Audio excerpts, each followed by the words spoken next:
COVID-19 struck and affected all of Australia, Roban as well, no doubt. What we noticed particularly was affecting this community is that, there hasn't been a general store operational in town since November last year. Well, we all found that, we'd go to the shop and, toilet paper would be out, flour would be out, all those essential things. But, when the nearest shop is 15 minutes down the road or half an hour, and, you might struggle to have access to a car, or maybe you're elderly, or, it's not as simple as, oh, well, I'll go back in 20 minutes or I'll go back later when the truck's been. So we found that the issues that affect all of Australia in terms of COVID-19 were hitting Garlbagu particularly hard. So we got together as a group of community organisations, sort of said, look, this could go on for quite some time. Let's not spend the next 6 months walking over the top of each other. Let's work out how we can work together. In terms of what the future holds for Foundation Food, which is, the project that we are now working on, we're looking at developing a workable model for a grocery store service based here in Garlbagu. Everyone in any town in Australia deserves the right to be able to shop where they live and have, food security and not face food stress. And that's about being able to get the food that you need and the food that you want at a price that you can afford. In terms of how we're working with the community to develop the model and test the model over the coming 2 years, we've set up a reference group of the Aboriginal corporations and the community organisations involved, which will be the funnel for the community to provide feedback. The COVID-19 crisis offered a surprising opportunity for this project in that regard. It actually shone a light on this food security issue.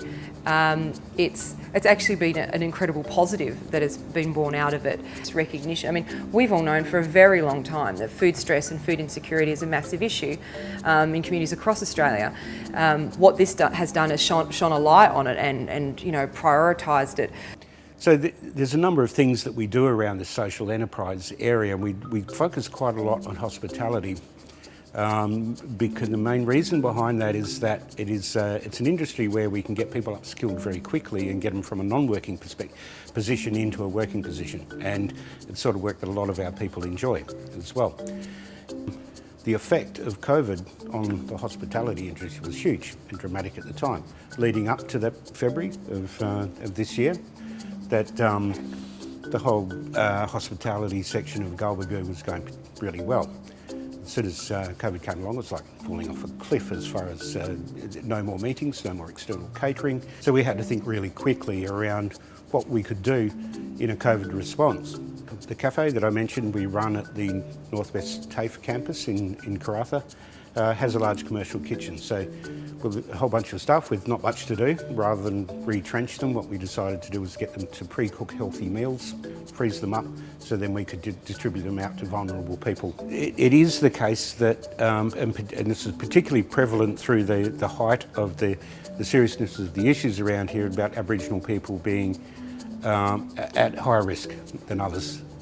So we had to be very vigilant around what we did in that respect about protecting the members of our community. I think one of the most important lessons that people in our community have learnt about having to deal with the issues around the COVID-19 pandemic was the importance of working together, communicating each other, treating each other as members of one big family, which is, as I said, a fantastic lesson, a life lesson, and what that translated for us into an initiative that brought the community together around a food relief project.